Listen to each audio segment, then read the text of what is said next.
Di balik hiruk-pikuk kota Tangerang Selatan, terdapat sebuah komunitas yang menggantungkan hidup mereka pada barang bekas. Di tempat ini, bunyi gemericik plastik dan dentingan logam menjadi latar sehari-hari. Anak-anak bermain di tengah tumpukan barang bekas, sementara para pemulung sibuk memilah botol, kardus, dan logam yang mempunyai nilai jual. Semua ini adalah bagian dari siklus kehidupan di kampung pemulung Cirende. Namun, kehidupan di sini tidak hanya tentang bekerja keras. Kampung Pemulung Cirende menunjukkan bagaimana sebuah komunitas bisa saling mendukung untuk bertahan di tengah tantangan ekonomi.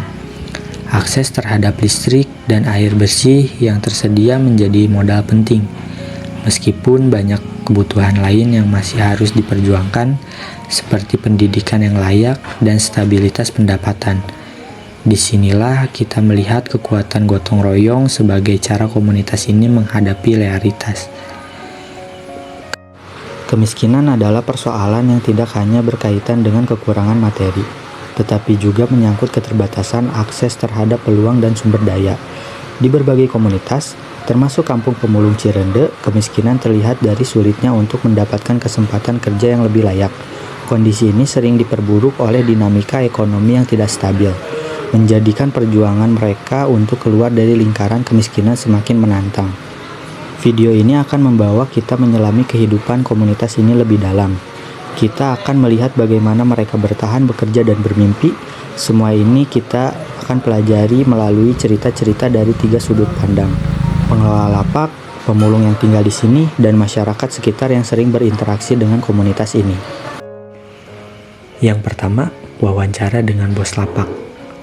Kita mulai melihat bagaimana roda ekonomi di kampung pemulung ini berputar. Sosok bos lapak menjadi salah satu kunci dalam proses pengelolaan barang bekas yang dikumpulkan oleh para pemulung.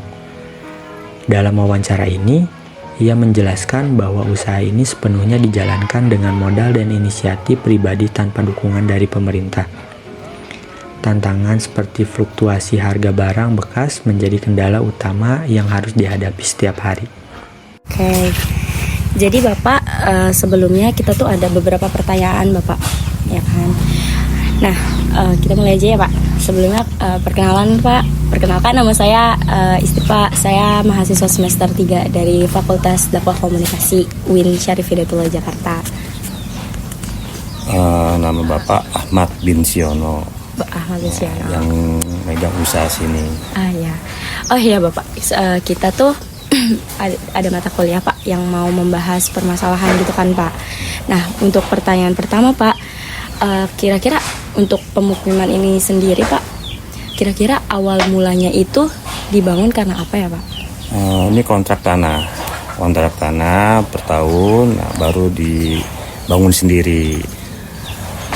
Buat usaha jual beli barang bekas atau pengumpul barang bekas yang bisa daur ulang. Nah, apakah pemerintah berkontribusi Pak dalam pembangunan ini ataupun daur ulang sampah? Ini untuk pribadi sendiri, pemerintah nggak ikut campur masalah usaha ini. Tidak ada bantuan dari pemerintah, tidak ada. Jadi usaha sendiri, modal sendiri. Nah, untuk kira-kira untuk pekerja di sini Pak, kesehariannya itu berapa lama ya Pak dalam perharinya? Kerja setiap hari. Setiap hari ada yang buang sampah, ada yang nyari barang, mulung, ada yang jual beli, itu doang. Setiap hari. Setiap hari kira-kira berapa jam tuh Pak? Kadang dari pagi, ada yang sampai sore, ada yang dari pagi sampai siang, nggak tentu. Berarti benar-benar dibagi-bagi ya Pak? Ya. Nah, untuk ada nggak sih Pak kayak ketentuan harinya atau kayak hari liburnya? Nggak ada. Oh, nggak ada. Ini semampunya dia mau usaha nyari duit, silakan, ya tidak juga nggak dipaksa. Semuanya dia aja. Kira-kira kalau semisal saya tanya pemasukan perharinya berapa ya Pak? Itu ada nominalnya atau? Kalau yang kemarin-kemarin, kalau untuk yang anak-anak pemasukan untuk beli barang per minggu, kadang 5 hari, Nah itu di atas 3 juta apa 5 juta. 3 juta. Nah itu tuh rata atau gimana Pak? Nah, itu nggak rata, kadang-kadang turun, kadang-kadang tinggi, nggak tentu. Makanya kan minimal 3 juta sampai 5 juta satu minggu. Untuk pemilihan barangnya sendiri Pak, itu ada kriteria harganya gitu nggak Pak? Ada kayak semacam aqua botol itu sama aqua gelas, kayak plastik emberan, itu beda-beda harga semua. Kayak kardus, besi, kaleng, itu semuanya beda. Nah, untuk pertanyaan selanjutnya, kira-kira ya Pak, masyarakat sendiri tuh disertakan nggak sih Pak? Oh enggak, ini khusus untuk pemulung semua, sama tukang sampah, sama orang jual beli. Orang jual beli, berarti nggak ada kaitannya sama RT RW gitu ya Pak? Nggak ada. Nggak ada. Nah, kalau untuk RT RW sendiri Pak, itu kan biasanya ada program bank sampah. Nah, itu apakah mengganggu kegiatan di sini atau bagaimana? Masing-masing, kalau dari RW misalnya ada bank sampah ya silakan ada bank sampah. Kalau bagi kita tidak mengganggu sih, biasa aja. Tidak mengganggu. Iya. Tapi diajak kerjasama atau enggak? Enggak. Oh, enggak. Enggak pernah. Oke. Kira-kira Pak, kalau untuk fasilitas air, listrik, apakah di lingkungan sini tuh terutama di tempat Bapak terganggu atau bagaimana? Enggak. Ini air, listrik pribadi. Pribadi. Iya. Masang sendiri, ngebor sendiri. Itu. Kita dengar-dengar kan di sini tuh bakal ada penggusuran besar-besaran ya Pak? Iya. Nah itu tuh kenapa sih Pak, kalau kita boleh tahu awal mulanya bisa digusur? Nah, kalau ini kan namanya tanah sengketa, tapi belum sengketa, masih ada hak miliknya juga. Nah, yang punya tempat ingin mau dibangun, ya kita dibongkar, pindah. Karena bukan hak kalau di sini kita namanya ngontrak. Kalau yang punyanya suruh dibongkar, kita bongkar. Nah, disoman, diganti uang kerohiman untuk anak buah yang mau pindah. Jadi pada dibongkar, ada dana untuk kerohiman, pindahan, bongkaran, dan kontrakan. Pindah. Nah, untuk para pekerja di sini, apakah ada pemberhentian atau gimana ya Pak? Enggak, ini kalau kita nggak memaksa untuk yang menyari, yang usaha nggak memaksa. Ya kita masih usaha, ya masih mau ikut ya silakan, enggak juga nggak apa-apa. Dengan pribadi dia sendiri. Apakah penggusuran dari pihak pengembang itu mengganggu jalannya aktivitas ini Pak nantinya? Ya emang mesti mengganggu, ya tapi kan bagaimana lagi? Karena ini bukan tanah pribadi, bukan tanah yang usaha, jual beli, karena kita ngontrak tanah. Bangunan sendiri, ya wayahnya kita ini mau dipakai sama yang punya, ya kita pindah. Sebentar. Yang ketiga, wawancara dengan masyarakat sekitar. Tidak hanya penghuni kampung pemulung, masyarakat sekitar juga merasakan dampak keberadaan komunitas ini. Salah satu warga sekitar mengungkapkan pandangan tentang hubungan antara komunitas pemulung dengan lingkungan sekitarnya. Assalamualaikum warahmatullahi wabarakatuh. Ibu Ya, perkenalkan, saya Mutiara Salsabila dari UUN Jakarta.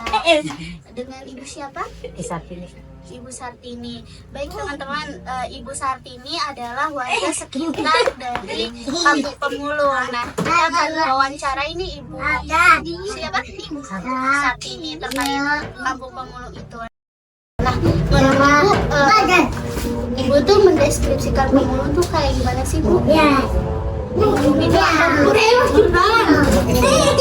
sebenarnya kan dia ya nyari rezeki, tapi kan dengan uang dengan halal gitu istilahnya. Ya mereka kan emang mata pencarian itu ya, mungkin jalan terbaiknya mungkin ya itu nyari rezekinya dari itu gitu. Dibalik sekarang banyak pekerjaan sulit dicari. Karena kan kerjaan susah dicari. Kalau pemulung itu kan bebas, mungkin nggak ada istilahnya ikatan, kayaknya ikut orang gitu. Kayak ikut orang gitu. Pemulung kan pertama bebas, yang keduanya kan ya mungkin jalannya itu, mungkin nggak ada kerjaan lain gitu kali. Baik, Berarti ibu kan udah sering mungkin ya lewat di sekitar itu, itu kan jalan utama, terus aksesnya juga dekat kan sama kampung-kampung. Nah, selihat ibu kampung pemuda itu bagaimana sih keadaannya, apakah kurang layak atau seperti apa? Kurang kalau tempat ini Kurang layak dari segi apanya, Bu? segi itu tempatnya Tempatnya, kotor. infrastruktur kotor. Kotor ya. Berarti ibu kayak punya apa ya namanya, khawatir nggak sih Bu banyak penyakit? Iya, atau tetap khawatir kalau tinggal di tempat gitu kan tetap khawatir. Apalagi kalau punya anak kayak saya begitu ya, baik. Tetap lah. Ya. Apa dalam segi kesehatan, menyangkut kesehatan apa itu kan tetap khawatir kalau biasanya kalau suka ada asap-asap gitu nggak sih Bu? bakar-bakarin itu sampah. Baunya mengganggu. Mangga kan. Kemarin pada gini ya. Pas kemarin aktif-aktifnya gitu banyak asapnya. Baik Ibu, mungkin kita aja Iya. maaf ngerepotin. Iya, nggak apa-apa. Terima kasih Bu. Ya, sama-sama.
Di sini udah lama Pak kerjanya? Di sini? Udah lama. Dari. Tapi orang sini, bukan Bapak? Dari mana aslinya Pak? Jawa.